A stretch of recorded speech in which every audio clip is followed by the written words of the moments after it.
जी हाँ प्यारे विद्यार्थियों, सभी स्वागत है आप सभी का मंथन क्लासेस के इस यूट्यूब चैनल पे। मैं पीके गुप्ता आप सभी का स्वागत करता हूँ। आइए नेक्स्ट क्वेश्चन, हम लोग क्वेश्चन नंबर 21 से आगे के बढ़ते हैं।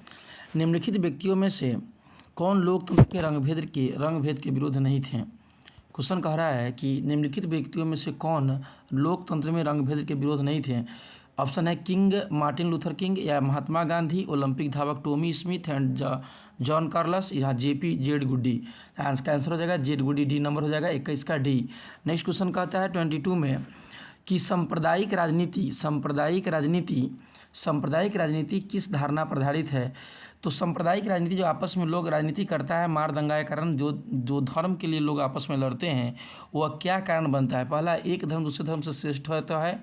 बी कहता है कि विभिन्न धर्मों के लोग समान नागरिक के रूप में खुशी खुशी साथ रहते हैं। एक धर्म के अनुयायी एक साथ समुदाय बनाते हैं। एक धर्म समूह का प्रभुत्व अथवा अपनी सभी धर्मों का कायम रखने की शासन की शक्ति का प्रयोग नहीं किया जा सकता है। देखिए, इसमें प्रत्येक लोग कहता है क्या है कि हमारा धर्म उसके धर्म की तुलना में अधिक अच्छा है। इसी बात को लेकर के बहस होती है और सांप्रदायिक राजनीतिक हो जाता है। इसका 22 का ए आंसर होगा। 22 का क्या होगा? A answer. एक धर्म दूसरे धर्म को से श्रेष्ठ मानते हैं लोग। क्वेश्चन 23 कहता है कि संघ सरकार उदाहरण है। संघ सरकार किसका उदाहरण है? तो संघ सरकार उदाहरण है अमेरिका में संघीय सरकार की व्यवस्था होती है, क्योंकि उसमें राज्य बटा होता है। राज्य के सभी जो है ना मालिक होता है, जो अमेरिका के एक जो है ना मेन केंद्र सरकार के हाथ में होता है, सेंट्रल गवर्नमेंट में। जैसे हमारे भारत में भी संघ सरकार है, एक जो है राज्यों के हाथ में होता है। राज्य के अलावा जो है उसकी सारी शक्तियाँ जो है ना सेंट्रल गवर्नमेंट में निहित होता है, केंद्र सरकार में होता है। इसके अलावा जो है ना चीन की बात करते हैं, यहाँ नहीं है ऐसी बात है। ग्रेट ब्रिटेन में ऐसी बात नहीं है। इनमें से कोई नहीं तो कोई ऑप्शन नहीं जाता है। तो यहाँ हो जाएगा ए नंबर ऑप्शन जो है ना अमेरिका। क्या हो जाएगा? अमेरिका। 24 क्वेश्चन कहता है भारतीय लोकतंत्र में सत्ता के विरुद्ध जन आक्रोश को किस दशक का प्रारंभ हुआ था। क्वेश्चन कहता है कि भारतीय लोकतंत्र में सत्ता के विरुद्ध जन आक्रोश किस दशक में प्रारंभ हुआ था। तो जन आक्रोश प्रारंभ हुआ था, ऑप्शन दे रहे हैं 1960, ऑप्शन दे रहा है 1970, 1980 और उसके बाद दे रखा है 1990। तो इसका आंसर 1970 हो जाएगा इसका आंसर। नेक्स्ट क्वेश्चन कहता है 25 नंबर, चिपको आंदोलन निम्नलिखित में से किससे संबंधित है। पेड़ बचाने से, आर्थिक शोषण की मुक्ति से, शराबखोरी के विरुद्ध है, या कांग्रेस पार्टी के विरुद्ध में है। आंसर जाएगा 25 का ए, पेड़ बचाने से। क्योंकि इसका आंसर तो तीनों सही है, क्योंकि उसमें वहाँ के जो है ना लोगों के भी जो मजदूर था उसका शोषण भी हो रहा था। वही पैसा कमाता था, वहीं पे जो है ना सारा का सारा पैसा दारू पी जाता था या शराब पी जाता था, पूरा पैसा खत्म कर लेता था। इसलिए शराबखोरी का भी महिलाओं को विरोध करना था और आर्थिक शोषण हो रहा था मजदूरों का।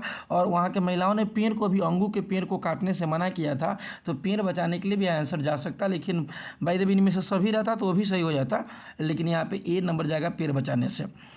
26 है, ताड़ी विरोधी आंदोलन से किस प्रांत में शुरू किया गया।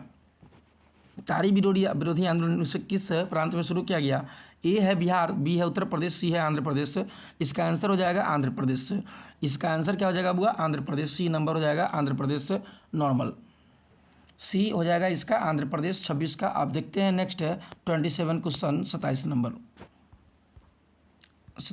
कहता है राजनीतिक दलों में नींव सर्वप्रथम किस देश में पड़ी थी। राजनीतिक दल की शुरुआत किस देश से किया गया।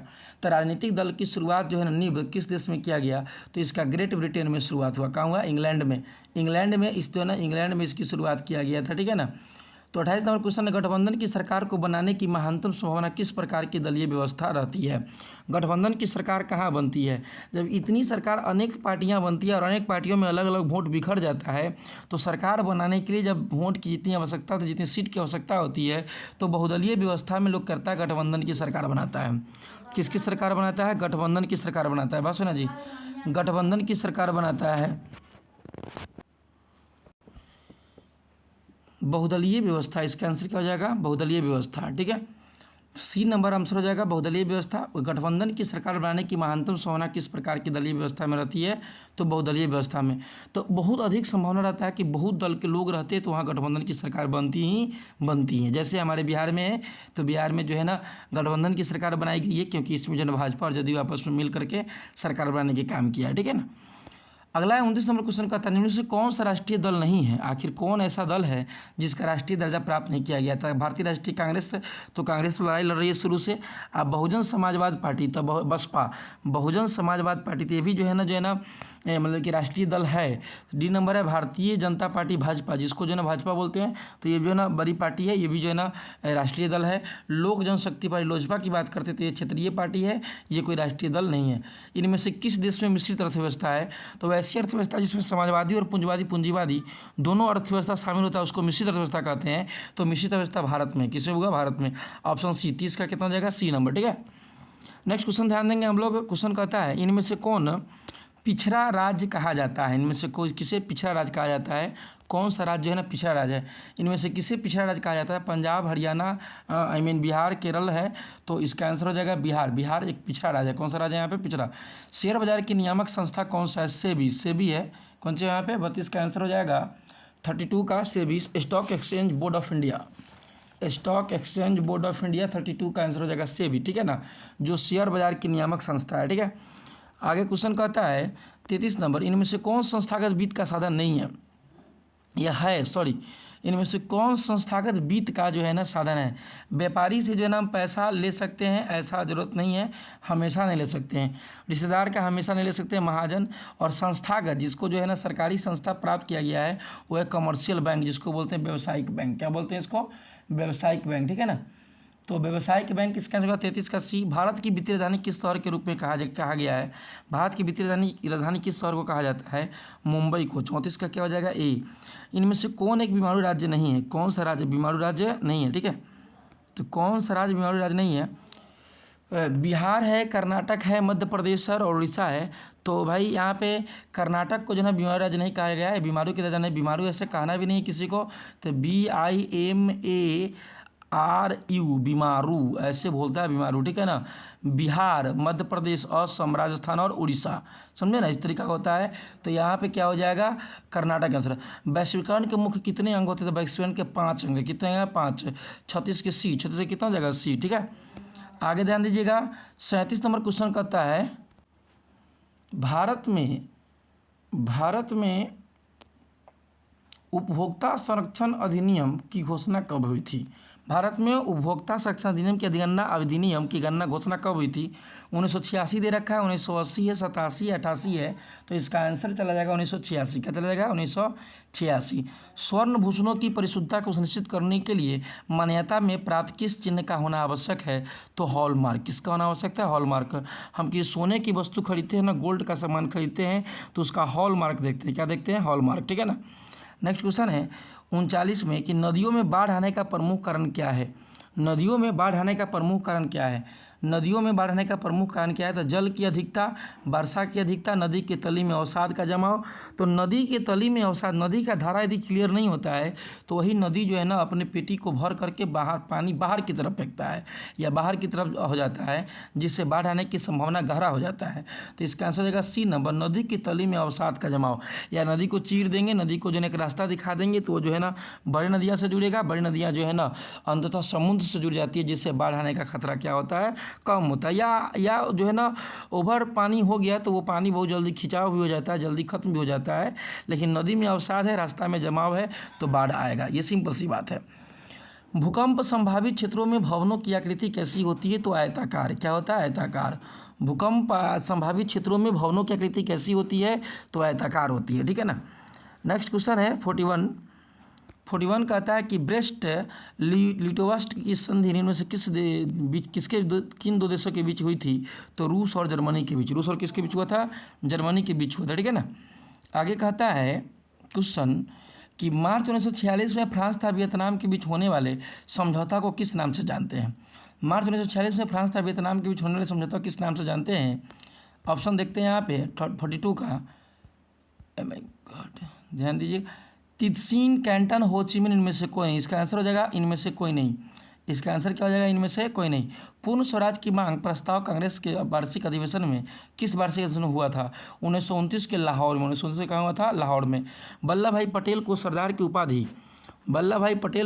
की उपाधि किसान के किस आंदोलन में दिया गया था या कहाँ दिया गया था? तो बारदोली आंदोलन में। कहाँ दिया गया था बुआ? बारदोली।